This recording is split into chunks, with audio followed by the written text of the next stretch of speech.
if I don't know that she is, but if my wife was listening to this, she would laugh out loud when I say it, is when I hear people say, you should come to St. Louis. The zoo is free.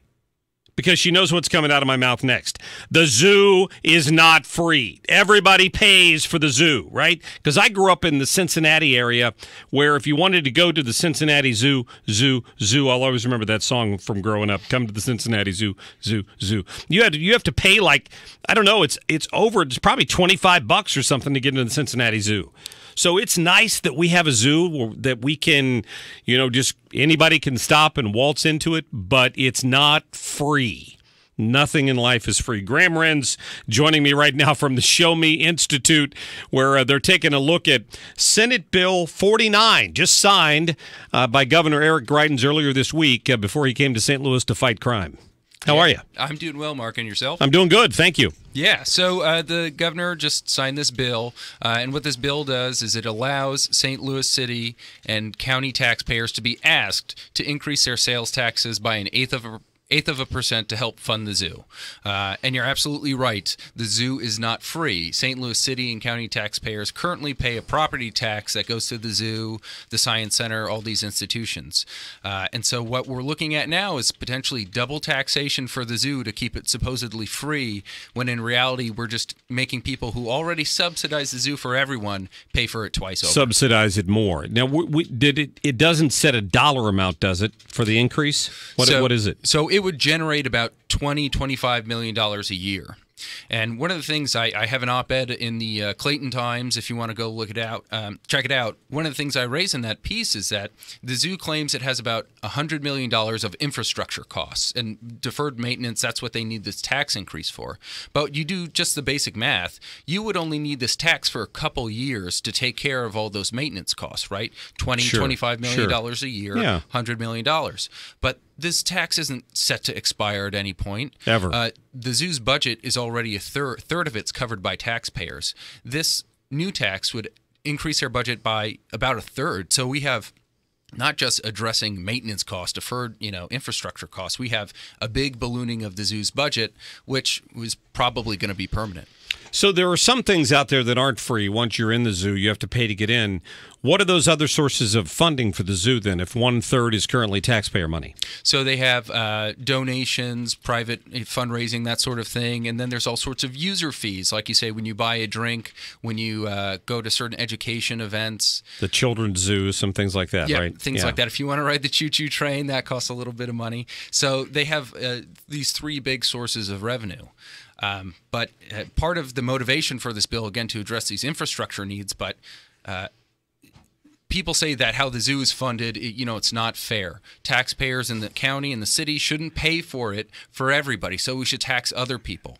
But the issue with how the zoo is funded isn't that not enough people are taxed for it. It's that people are taxed for it, right, in the first place. And so the way to solve the issue isn't to make an already unfair situation unfair for more people, or to make it doubly unfair for people in the city and the county. It's to address the free rider problem that the zoo has. And the way to do that would be to charge admission so that the folks who come and visit the zoo, who enjoy the zoo, help pay for it, and not force county and city residents to pick up the tab for everyone. That's a good point. So when you envision a system like that, because I saw ideas were floated that we should extend the zoo taxing district to Jefferson County and St. Charles County, and obviously that didn't go anywhere. So then they're going to go back to the taxpayer.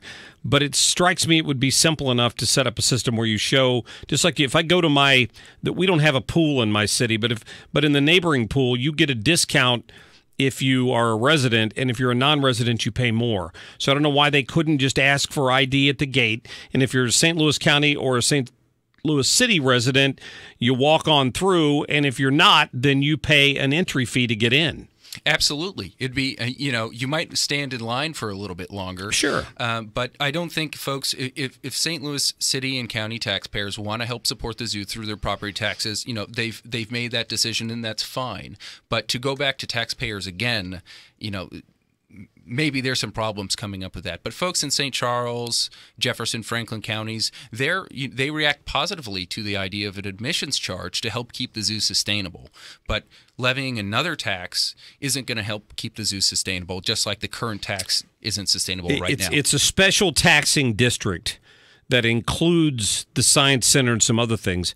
Is there any language in this that designates this new revenue just for the zoo? Yeah, it would be just for the zoo. Yep. Okay, so it's specified for the zoo. You know, it gets to me, Graham. It gets back to the whole city-county merger thing. I know I've been riding that horse a lot here lately, but there's always this talk of not cooperating on expenses. This is one example of a place where we do, and where they have to keep coming back to the well to get more. And I see the same scenario developing if there was a merger of some sort, because for all the things that the city can't currently pay for, they're going to go back to the tax. They're going to figure out another way to get more money out of the taxpayers. Yeah. It's pretty easy to go to taxpayers and ask for more, but the challenging thing is to make hard decisions, look at your own books, see where you can cut, see where you can raise some additional revenue from private sources, and not burden the taxpayers once more, twice over, with what seems to be an unnecessary and regressive tax that we can, people say, if you charge admission at the zoo, what about poor families who go to the zoo? The proposal right now would hike sales taxes, which hurt the poor the most, and you could charge something like the price of a Happy Meal for admissions, $4 or $5, raise close to $10 million a year, sure, and address these needs. It wouldn't even have to be a permanent admissions fee, but we can do this a better way. We can do this in a more fair way, and that doesn't include taxing people again for the zoo. It includes charging admissions, charging people who use the zoo to help pay for it. A more fair way might have been to put, and I'm assuming it's too late at this point, to put a sunset provision on it that for the money would be raised for 5 years till you had your $100 million plus a little, and then it reverts back to what it was before. Yeah, that would have been good if it was in the bill, but it's not in the bill. The bill's law. Guess what? And then once they get accustomed to this level of funding, my guess is somewhere down the road they'll again float the idea of charging an admission the next time they need more. Yeah, that's. I'm just speculating, but sure. I mean, that's what we see that's happened now. And the zoo and the sales tax money wouldn't go just for infrastructure and maintenance costs. It would go for expanded conservation efforts, which are great. But you look at the zoo's financials; they talk about rising labor costs. They talk about all these sorts of things that we don't hear about in the news. And you've got to wonder if the best thing is to go to taxpayers. It's convenient. But it's not fair based on how the taxes and funding are set up right now, and there's better ways to do it. There's more fair ways to do it. That's a good point. Go to showme.org and showmeinstitute.org and read more about it, like Graham said. And you said in the Clayton? Yeah, in the Clayton Times, paper? I've got an op-ed. It's titled "To Keep the Zoo Great, Keep It Out of Taxpayers' Pockets." So, awesome. Yeah, I like it. Graham, thank you. Have a great weekend. Thank you much, Mark. All right, showmeinstitute.org is the website to get more on that.